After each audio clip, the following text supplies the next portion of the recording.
Ladies and gentlemen, welcome back to the Steve Malzberg Show, something that we have discussed on this show in different forms at different times, but we have discussed it with the next guest, and that is Suzanne Venker. She is founder of Women for Men, and her latest piece at foxnews.com is causing quite a storm. I mean, imagine Suzanne saying and explaining why women still need husbands. How dare you? How outrageous? How controversial? Apparently. I mean, yeah, go ahead.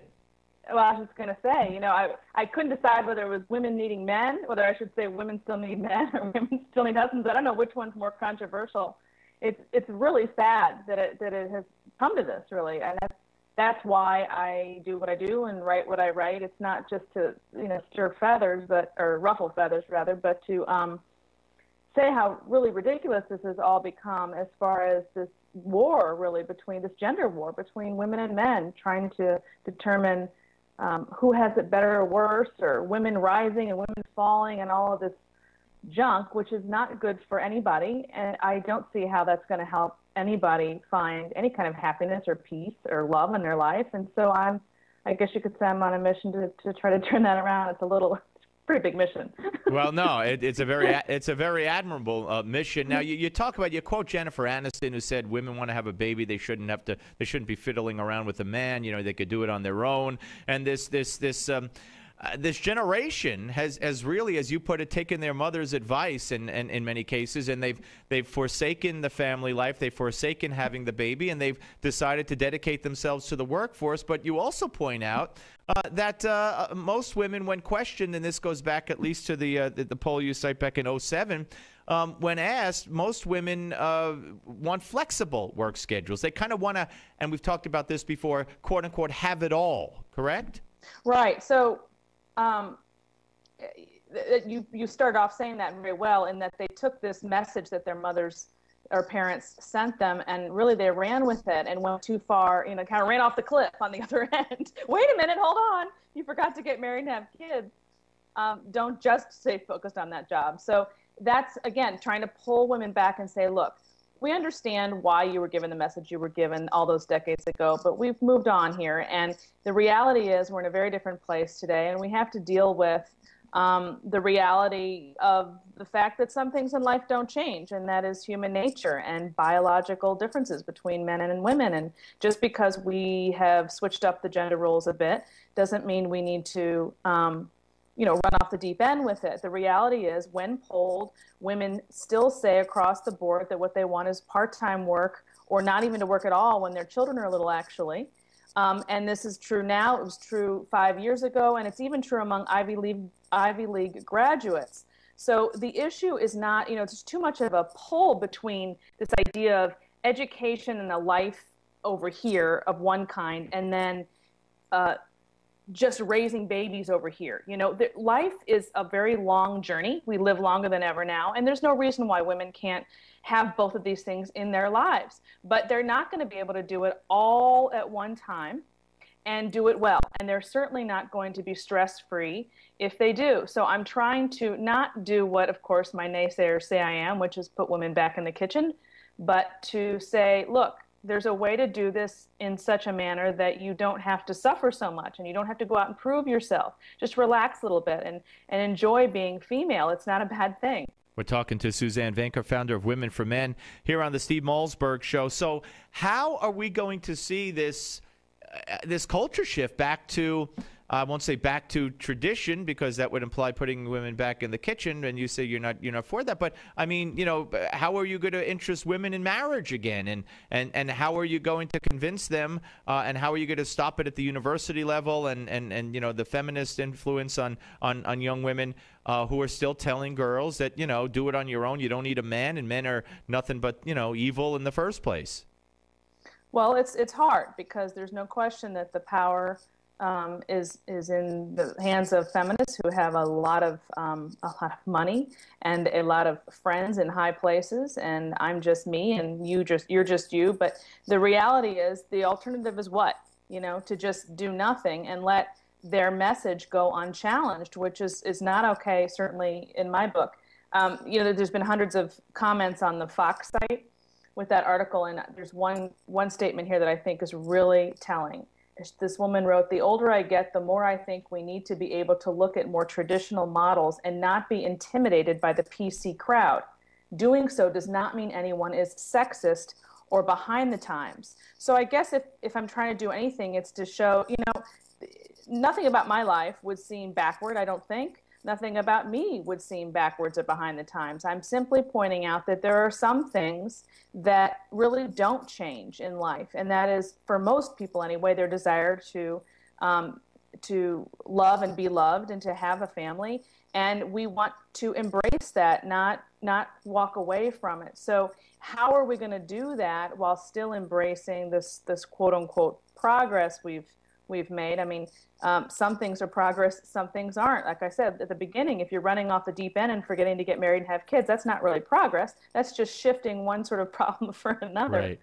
So, and you talk about also, Suzanne, not to interrupt, sorry, the I don't know if you phrased it this way, but the emasculation of men, but also you ask at the end, a fair question. Women are going to say, okay, where are all these men that you described, the breadwinners, the people who are willing to support a working woman and give her both, the best of both worlds, so to speak? Where are they all? And you say you agree there's not, it's hard to find them. And she said, I think you said at the end, ask yourself why, and you probably know the answer. And the answer is because they've been, tossed away and feminized by society and degraded by show after show. We've discussed Everyone Loves Raymond, you and I, where, every word out of the women's mouths on that show is how stupid Raymond is, or how stupid the husband is, and what an idiot he is.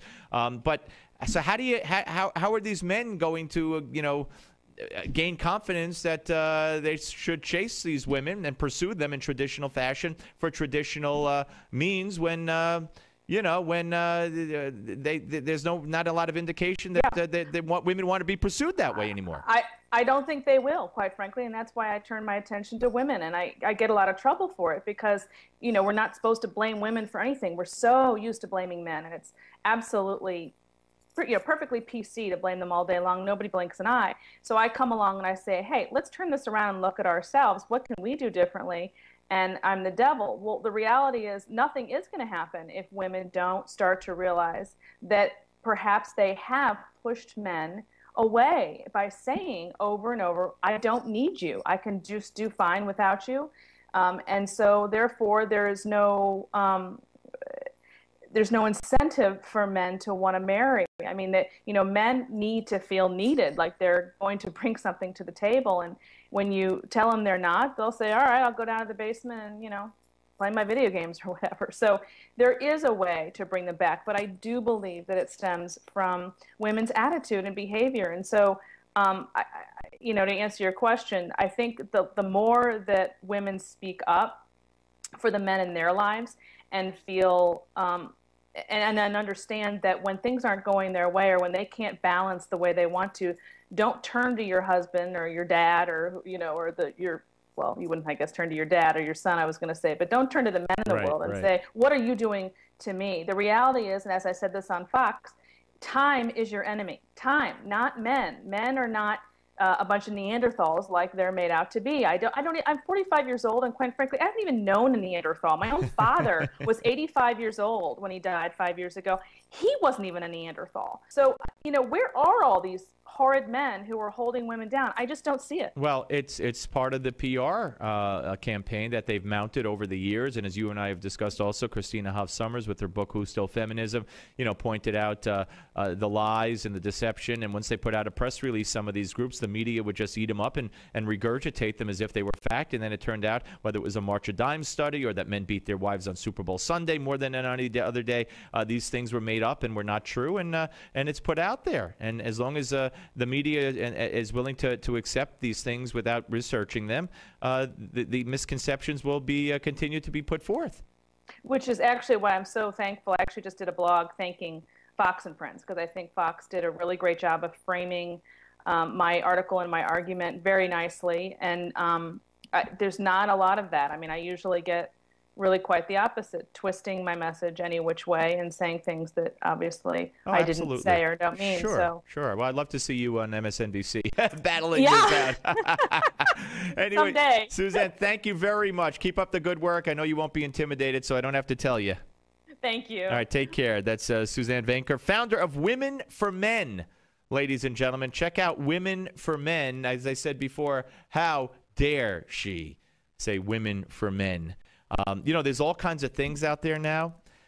There is a study in the Journal of Research, Volume 69. It's the December issue. It's called Sex Roles. Yeah. What issue? Sex Roles, a Journal of Research.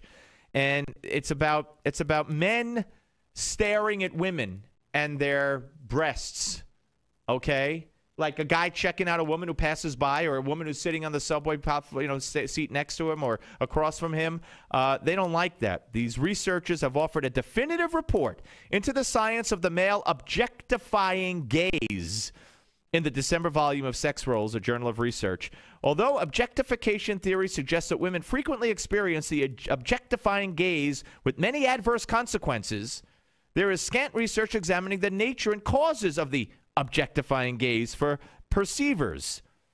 The main purpose of this work was to examine the objectifying gaze towards women via eye-tracking technology. Oh, my God. Consistent with our main hypothesis, we found that participants focused on women's chests and waists more and faces less when they were appearance-focused versus personality-focused. Moreover, we found that this effect was particularly pronounced for women with high versus average and low ideal body shape. So what they're saying is men, when they see a hot woman who has a good body, will be more apt to look at that body. Gee, this is amazing stuff. You needed this. You needed a study. What, they get funded by the government? Or they get a couple of $1 million to do this? Holy mackerel. It is insane. It really is insane. So basically, they're according to a piece here at liberals want to stop men from checking out women. This is a piece that's at the Daily Caller. Okay. Yeah. Oh, yeah. Oh, I got a study here. I Googled this kind of stuff. And if you go back to 2011, okay, CBS News study. See, this is what I mean. The baloney. Now, I'm not saying this is baloney. I don't know enough about it. But the baloney, okay? Study. Male oogling hurts women's math scores. CBS News, January 27, 2011, by Stephanie Pappas. Getting the once-over from a man causes women to score lower on a math test, a new study finds. Are you kidding me? How do they even know they're getting the once-over from a man? And what if they did know it? That's going to cause them to do poorly on a math test? What can I tell you? But this is the media will eat this up. I'm not saying this is not. This should be discredited. I haven't read it, but my opinion of it so far. That's my opinion of it so far. But the media will report this. Can you imagine? Could you imagine if my son came home and said, "Dad, I did bad on my math test because a girl was looking at me"? That's a great excuse. Oh, my boy. All right, Steve Malzberg Show, Newsmax TV and radio.